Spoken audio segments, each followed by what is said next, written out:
Biyaya at kapayapaan na nagmumula sa ating Panginoon Diyos sa pamagitan ng ating Panginoong Kristo, sumagana nawan lahat sa bawat isa sa atin. Pagpalain nawa tayo ng ating Panginoon Diyos muli sa pag-aaral natin ng kanyang mga salita. At ito ay ating tutungayan sa aklat ng Matthew, chapter 27 at 28. Ganito ang sinasabi sa Matthew chapter 27, sa verse 62. Ganito ang sinasabi ng banal na kasulatan. Nang kinabukasan nga na siyang araw ng pagkatapos ng paghahanda, ay nangagkatipon kay Pilato ang mga pangulong saserdote at mga Pariseo. At nagsipagsabi, Ginoo, naalala namin na sinabi ng mandarayang yaon ng nabubuhay pa. Pagkaraan ng 3 araw ay magbabangon akong muli.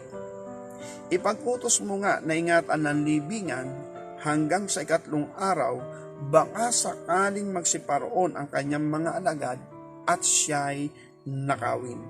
At sabihin sa bayan, siya'y nagbangon sa gitna ng mga patay. At lalong sasama ang huling kamalian.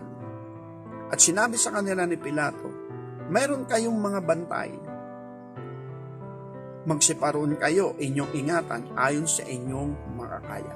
Kaya't sila'y nagsiparoon at iningatan nila ang libingan, tinatakan ang bato, nakasama nila ang mga bantay. Chapter 28, verse 1. Nang magtatapos na ang araw ng Sabat nang magbubok ang liwayway, na ang unang araw ng Sandinggo ay nagsiparoon si Maria Magdalena at isa pang Maria upang tingnan ang libingan. At narito lumindol ng malakas sapagkat bumaba mula sa langit ang isang anghel ng Panginoon at naparoon at iginulong ang bato at nakaupo sa ibabaw nito. At kanyang anyo ay tulad ng kidlat at ang kanyang pananamit ay maputing parang nyebe. At sa takot na sa kanya ay nagsipanginig ang mga bantay at naging tulad sa mga taong patay. At sumagot ang anghel at sinabi sa mga babae, huwag kayong mga takot, sapagkat nalalaman ko na inyong hinahanap si Jesus na ipinako sa krus. Siya'y wala rito sapagkat siya'y nagbangon ayon sa sinabi niya. Magsiparito kayo, tingnan ninyo ang daong kinalalagyan ng Panginoon. At magsiyaon kayong madali at ang kanyang mga alagad at sa kanyang mga alagad ay sabihin nyo, siya'y nagbangon sa mga patay at narito siya'y mangunguna sa inyo sa Galilea, dooy makikita nyo siya, narito sinasabi ko na sa inyo. At sila'y nagsialis na madali sa libingan na taglay ang tao at ang malaking gala at nagsitakbo upang ibalita sa kanyang mga alagad. At narito sila'y sinalubong ni Jesus na nagsasabi, mga gala kayo. At sila'y nagsilapit at niyakap ang kanyang mga paa at siya'y sinamba. Nang magkagayo sinabi niya sa kanila ni Jesus, huwag kayong mga takot, magsiparoon kayo at sabihin nyo sa aking mga kapatid na magsiparoon sa Galilea at dooy makikita nila ako. Samantalang sila'y nagsisiparoon, narito ang ilang mga bantay ay nagsiparoon sa bayan at ibinalita sa mga pangulong saserdote ang lahat ng mga bagay na nangyari. At nang sila'y mga katipo na sa matatanda at makapagsanggunian, ay nangagbigay sila ng maraming salapi sa mga kawal na nangagsasabi, sabihin ninyo, nagsiparito ng gabi ang kanyang mga alagad at siya'y kanilang ninakaw samantalang kami nangatutulog.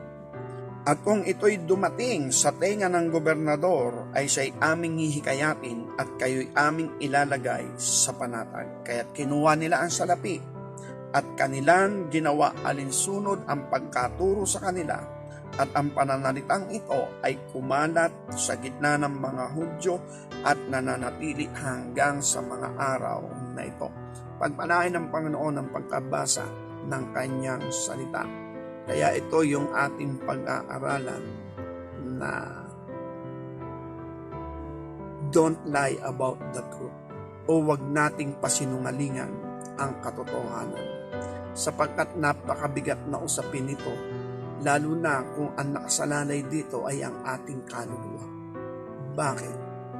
Sapagkat ito ay isang pagkakataon sana sa mga Pariseo, sa mga saserdote, sa mga pinuno ng reliyon, na sila'y sumampalataya sa ikaliligtas ng kanilang kaluluwa sa pagkatubos ng ating Jesucristo kung sila'y mananampalataya.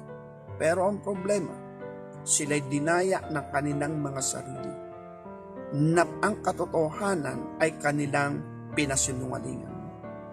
Kaya ito yung makikita natin sa ating teksto, na alam nila at nagsang-usapan sila, kausap nila si Pilato at sinabi nila kay Pilato, Ginoo, natatandaan namin na sinabi niya nung siya'y nabubuhay pa, yung mandarayang yan, siya daw ay magbabangon pagkaraan ng 3 araw. Pabantayan mo nga yung libingan at baka ang mangyari ay nakawin ng kanyang mga alagad ng kanyang bangkay, ay lalong sasama ang huling kamalian. Yun ang sabi ng mga saserdote at ng mga Pariseo. Ang sagot naman ni Pilato ay, di ba may mga kawal kayo, di pa bantayan nyo. Kaya dahil doon, sila ay nagsiparoon at tinakpan niya yung takip na bato ay tinatakan, ibig sabihin sinelyuan, at naiwan doon yung mga bantay. Pero nung dumating na nga, yung unang araw ng Sanlinggo, ang sabi roon, ay lumindol sapagkat ang isang anghel ng Panginoon ay bumaba. At sa paglindol, yung batong nakatakip doon sa libingan ay gumulong. At nung maggulong ito, ay nabuksan yung bunganga o pintuan ng libingan. At wala ron yung bangkay ng ating Panginoong Kristo. At naandun nga sina Maria Magdalena at isa pang Maria. At dahil dito, kinausap sila ng anghel. Ang sabi niya, hinahanap niyo ba sa Jesus? Wala siya rito. At dahil doon, pumunta kayo sa kanyang mga alagad, ibalita ninyo ang mga bagay na ito na nangyayari. At yung mga bantay daw ay naroroon din na nangatutulala, na sabi parang patay, hindi makapaniwala sa mga nangyayari. At nang umalis nga ang mga babae, sina Maria, ay nasa lubong nila ang Panginoong Hesus at talagang buhay niya. Then yung mga bantay naman, yung mga kawal, bumaba naman ang bayan at iniulat nila ang nangyari.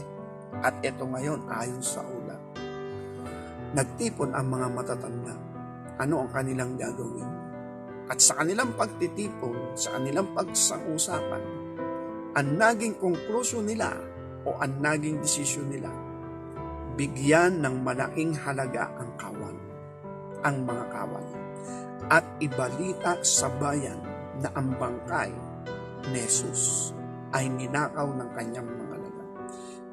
Dahil doon, ang mga kawal ay tumalima, tinanggap nila ang salapi at ibinalita sa bayan na ang katawan o ang bangkay ng Panginoong Hesus ay ninakaw ng kanyang mga alagad.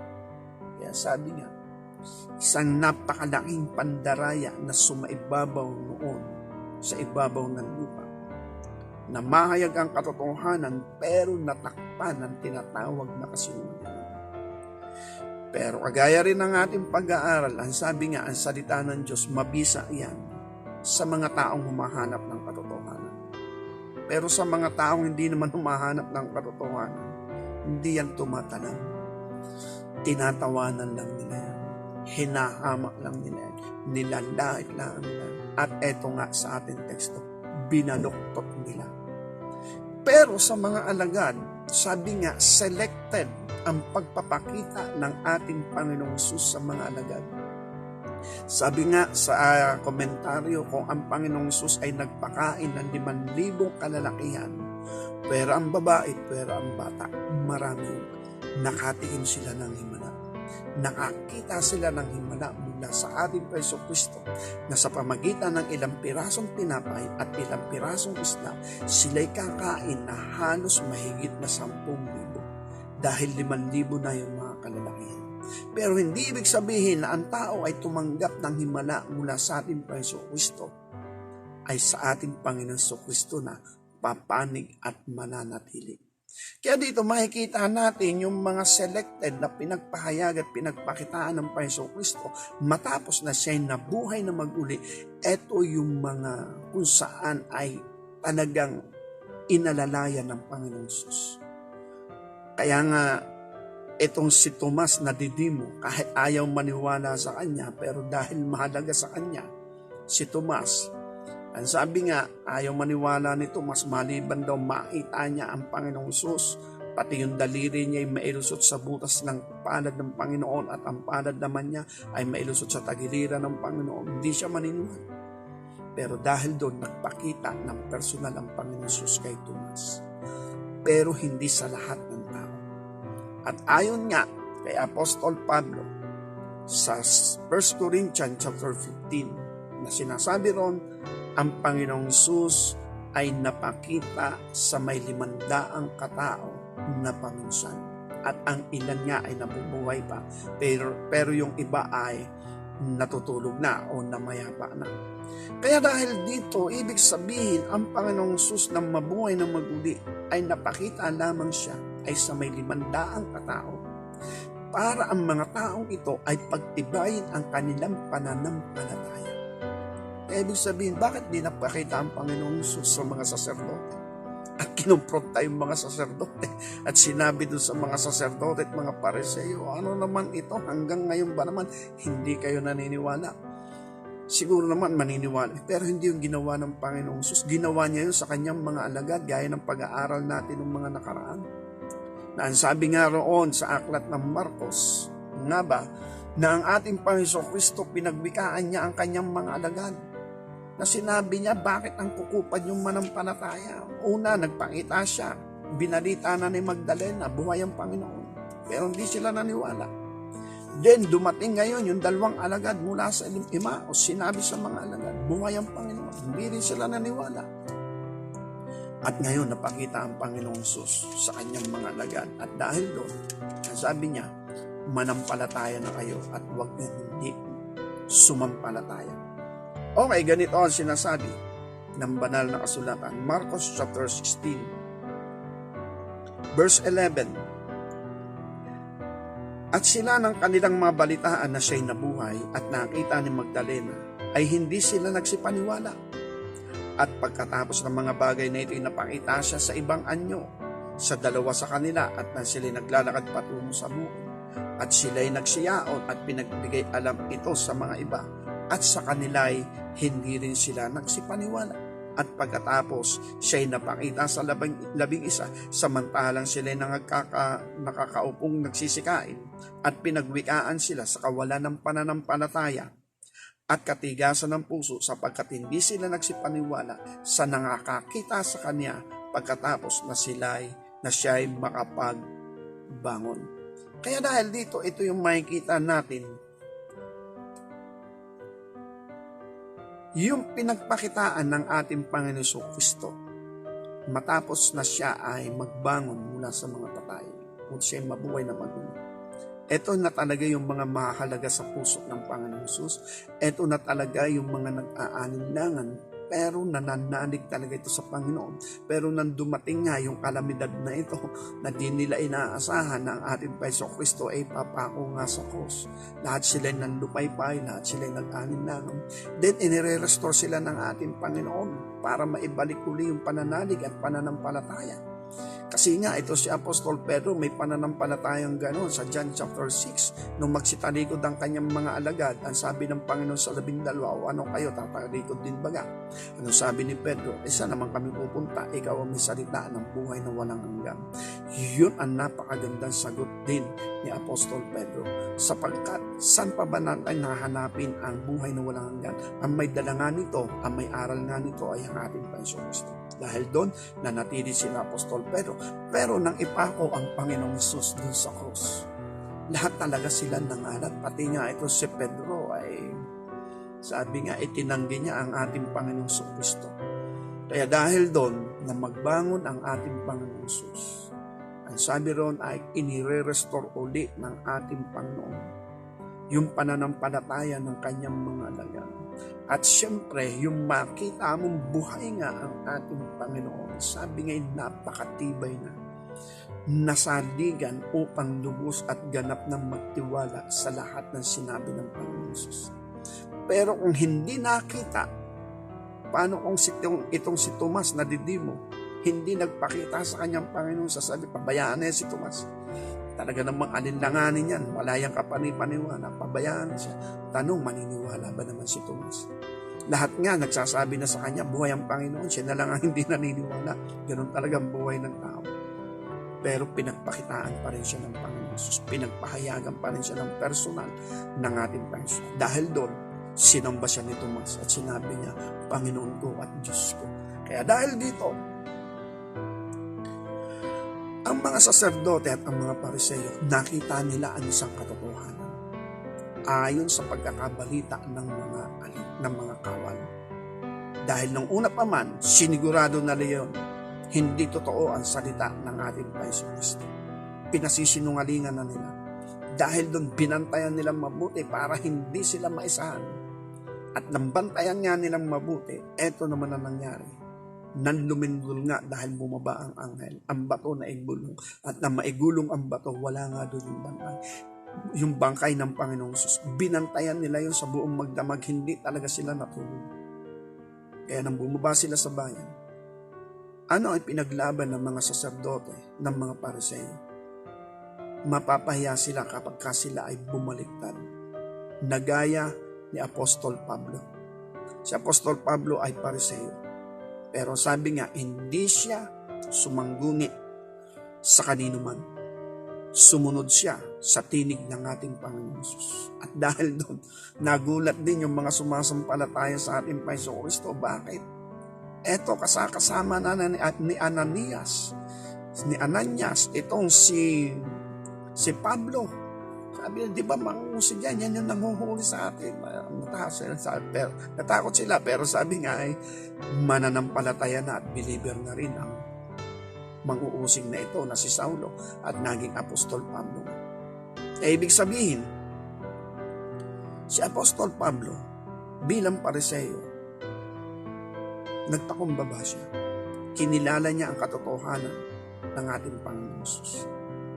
At ito ang mga saserdote, hindi sana nangyari ang malaking trahedya sa buhay ng maraming mga tao.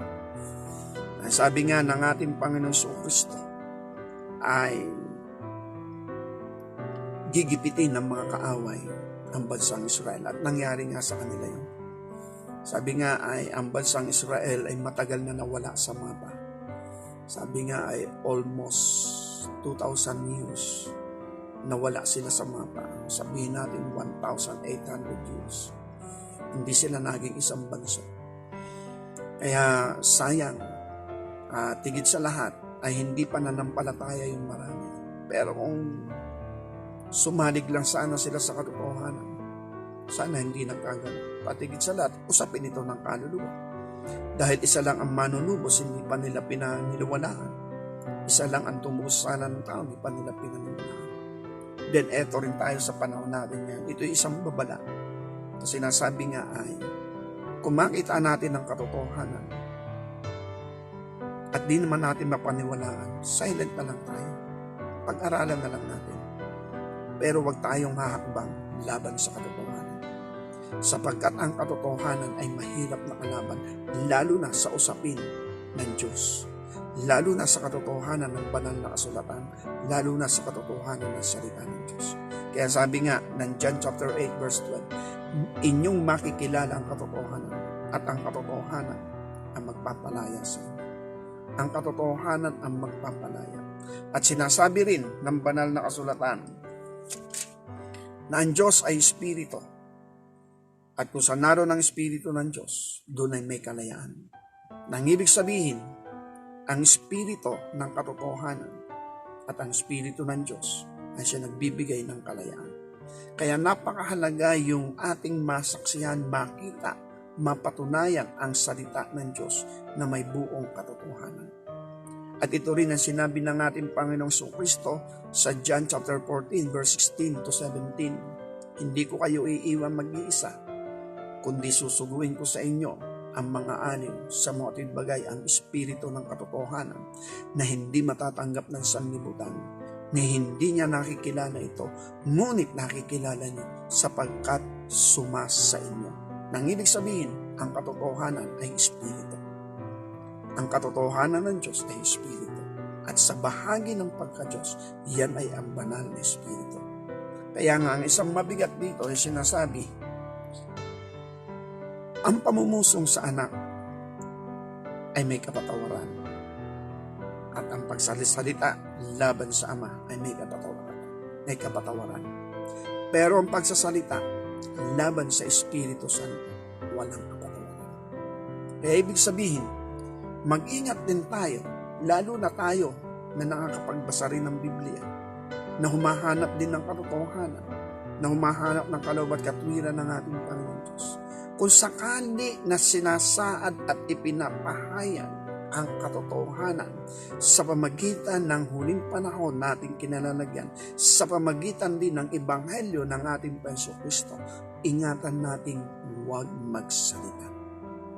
Kundi tayo'y manalangin at magsaliksik, sapagkat napakahirap magsalita sa katotohanan.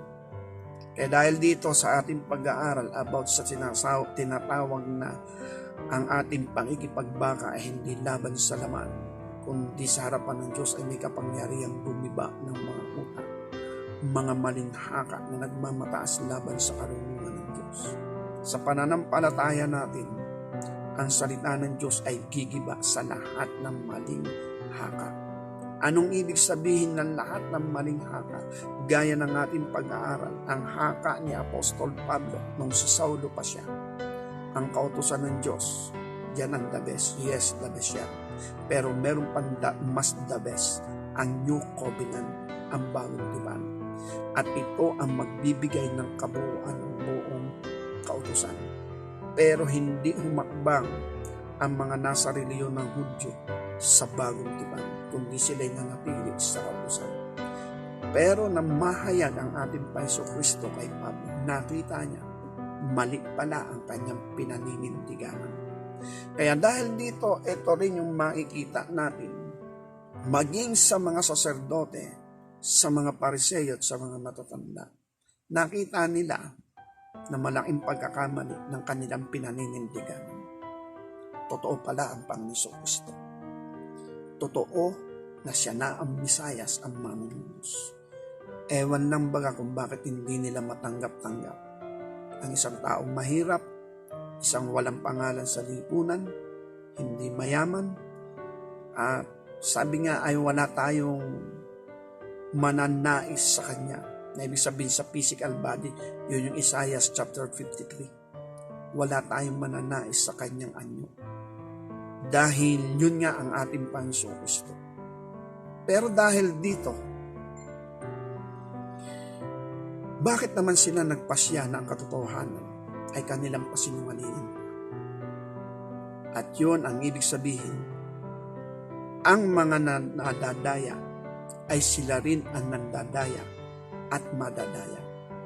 Dinaya nila ang bayan. Sinabi nila na ninakaw ang bangkay ng Panginoon Jesus. Pero bago nila dayain ang bayan, sila na muna ang unang nadadaya, sapagkat ayaw nilang tanggapin ang katotohanan na nahayag sa kanila, na isinilang na ang Misayas, dumating na ang Misayas, at eto na nga, ang mga sinasalita ng Panginoon, matibay, totoo, at nangyayari, nagaganap. Pero ang mabigat, tinigasan nila ang kanilang puso. Kaya yun ang sabi ng aklat ng Hebreo, chapter 3, na sinasabi roon na kung marinig nyo ang Espiritu ng Diyos o ang tinig ng Espiritu, gaya na sinasabi ng Espiritu, kung marinig ng kanyang tinig, ay huwag niyong pagmatigasin ang inyong puso. Hebreo chapter 3, verse 7 to 8. Ganito ang sinasabi ng banal na kasulatan.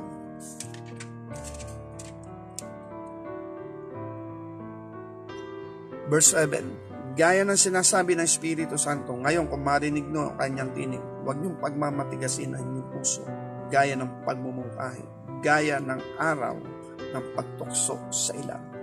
Kaya tayo, bilang mga tao, at sa mga nakakapakinig din ng video na ito, ng pangangaral na ito.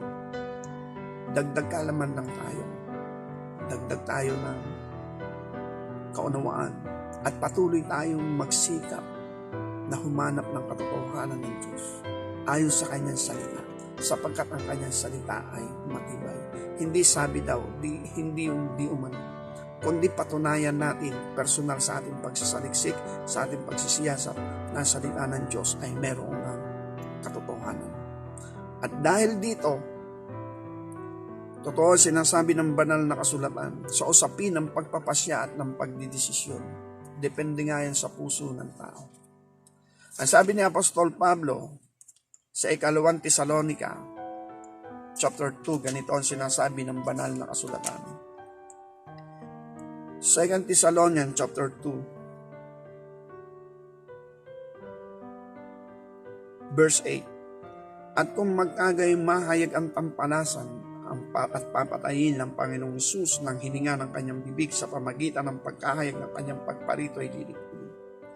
Siya na sa kanyang pagparito ay ayon sa paggawa ni Satanas na may buong kapangyarihan at ng mga tanda at kahangahangang kasinungalingan na may buong daya ng kalikuan sa nangapapahamak sapagkat hindi nila tinanggap ang pag-ibig sa katotohanan upang sila ay mga ligtas. At dahil dito'y ipinadadala sa kanila ng Diyos ang paggawa ng kamalian upang magsipaniwala sila sa kasinungalingan, upang manghatulan silang lahat na hindi nagsisampalataya sa katotohanan, kundi nalugod sa kalikuan. Kaya ito ay isang usapin maging sa huling panahon natin. Lalo na sa panahon natin ngayon. Sabi nga ay halos buong mundo ay naka-lockdown. At yan naman ang sinasabi ng aklat ng Revelation. Yan yung mga pintuan, yan yung mga sabi nga ay mga pasimula. At andyan na nga. Hindi yan yung mga hula-hula pa, kundi nangyayari na. Sabi nga nung una, mahirap mangyari. Pero ngayon, eto na. Sabi nga, nababanaag na. Bagamat hindi pa yan yung pinakang final. Sabi nga ako, naniniwala ako na God's in control pa rin. Mahal pa rin niya ang mga tao. Sabi nga, ang mabuting balita, malapit nang dumating ang Panginoon Kristo.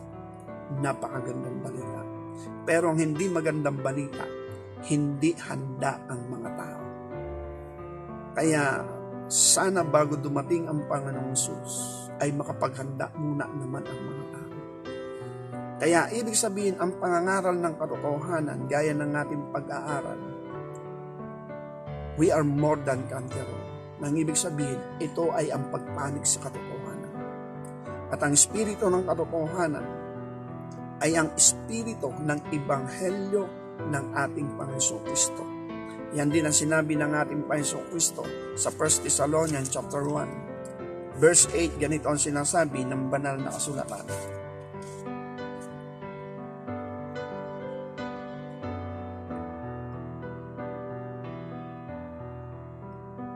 Ito ang sinasabi ng salita ng Diyos. O verse 5, kung paano ang aming ebanghelyo ay hindi dumating sa inyo sa salita lamang, kundi sa kapangyarihan din naman ng Espiritu Santo at lubos na katiwasayan gaya ng inyong nalalaman kung anong pagkatao namin ang aming ipinakita dahil sa inyo. At kayo'y nangagsitulad sa amin at sa Panginoon nang inyong tanggapin ang salita sa malaking kapigatian na may katuwaan sa Espiritu Santo. Ano pat kayo naging uliran sa lahat na nananampalatayang nanga sa Macedonia at nanga sa Akaya. Sapagkat mula sa inyo'y nabansag ang salita ng Panginoon hindi lamang sa Macedonia at sa Akaya, kundi sa lahat ng mga dako ay natanyag ang inyong pananampalataya sa Diyos. Ano pat kami ay wala nang kailangang masabi pa ng anuman. Ang ebanghelyo ay dumadating, ang katotohanan ng ebanghelyo, hindi lamang sa salita, kundi sa kapangyarihan din ng Espiritu Santo. At yun ang sinabi ng ating Panginoong Hesus sa John chapter 14, verse 17 o verse 16, hindi ko kayo iiwan nag-iisa. Susuguin ko sa inyo ang mga aliw sa matuwid bagay, ang espiritu ng katotohanan na hindi matatanggap ng sanlibutan, ni nakikilala man siya. Ngunit nakikilala niyo siya at sumasa inyo. Kaya dahil dito, sa salita ng Diyos na ating mga pag-aaral, ilan na rin ang video na ating napapag-aralan at maaari tayong mag-conclude. Saan tayo dinadala ng pag-aaral na ito? Saan tayo inihahatid ng pag-aaral na ito? Inihahatid tayo dito sa pagpapakumbaba sa harapan ng ating Panginoong Kristo, sa pakikipagkaisa sa bagong tipan, sa dugo ng tipan. At tayo ay mahugasan niya, ma-workout niya tayo, matrabaho niya tayo, malinis na tayo, palitan yung ating puso, palitan ang pusong laman, at ilagay sa loob natin ang kanyang espiritu. Kaya lang ito ay cooperation o pakikipag-kooperasyon natin sa kanya. Na mahalaga sa atin ay ang totoong pagsisisi at pagpapatubos ng ating buhay. Sa mga tuwid, sa ilang bahagi ng pag-aaral na ito ng salita ng ating Panginoon Diyos, mahalaga na tayo ay pumapanig sa katotohanan, sapagkat alam naman natin kung ano ang mabuti at ang masama. Ang kaibahan lamang, gaya ng aking sinasabi, huwag nating sasangguniin ang ating puso habang tayo ay naandun sa ilalim ng kapangyarihang kasalanan. Dahil sabi ng Jeremiah chapter 17 verse 9, ang puso ay totoong masama at mandaraya. Ang puso ay mandaraya, totoong masama. Sino ang nakakaalam? Kaya dahil dito, ang sangguniin natin ay ang salita ng Diyos. At tayo rin ay magtanong sa ating Panginoon Diyos sa pamagitan ng ating mga panalangin. Sabi nga ni Pablo, ni Apostol Pablo, Panginoon, ano ang dapat kong gawin? Sumaatin din yung totoong salitang ganon sa Panginoon. Panginoon, ano po ang dapat kong gawin? Then, eto, lagi lang tayong makinig sa programa natin dito, The Enlightenment Call. Nang ibig sabihin, aakahin tayo nito sa katotohanan. Hindi ako ang aakay sa inyo, kundi ang kapangyarihan ng Panginoon, sapagkat ako'y inakay lang ng ating Panginoon Jesus. Pero dahil dito, kabahagi ako sa paggawa ng ating Panginoon upang ipahayag sa inyo ang mga ginawa ng ating Panginoon kung paano niya ako inakay. At doon ko kayo inaakay. At kung sakaling kayo magpasya, ito ang kabuuan ng ating pangangaral ng Ebanghelyo ng ating Panginoong Kristo. Ang ihatid tayo sa harapan ng Panginoong Sus, ang tayo maipagkaisa, i-workout niya tayo, at pagkatapos ay dalhin niya tayo dun sa kanyang kagilagilalas na kaliwanagan. 1 Peter chapter 2 verse 9. At kung sakaling tayo makarating, salamat sa Diyos. At ihanda natin ang ating mga kapwa, ang ating mga kababayan, ang ating bayan, ang ating bansa, ang kapwa-tao natin. Yes, darating na ang Panginoon. Sabi nga ay mas malapit ang paghihintay ngayon kaysa sa noon. Dahil nababanaag na natin, nasa pintuan na nga. Pero ang tanong, handa na ba ang lahat? Hindi pa handa ang lahat. Kaya dahil dito, tayong sama-samang manalangin, ihanda natin ang ating mga mahal sa buhay, ihanda natin ang ating bayan, ang ating bansa, ang ating kapwa, na kung sakaling dumating ang Panginoon, marat na niya tayo na maging karapat-dapat. At higit sa lahat, eto nga, ang ating pinag-aralan, don't lie about the truth. Kung nakikita na natin ang katotohanan sa pamagitan ng ating mga panalangin at pag-aaral ng salita ng Diyos, pakikinig ng salita ng Diyos, huwag tayo mag-anim-anim. At higit sa lahat, huwag natin baliwalain ang katotohanan. Pagpalain tayong lahat ng ating Panginoon Diyos, sumakanya ang biyaya, ang kalwalatian magpakailanman at maging kabahagi nawa tayo sa kanyang paggawa. Pagpalain tayong lahat ng ating Panginoon Diyos.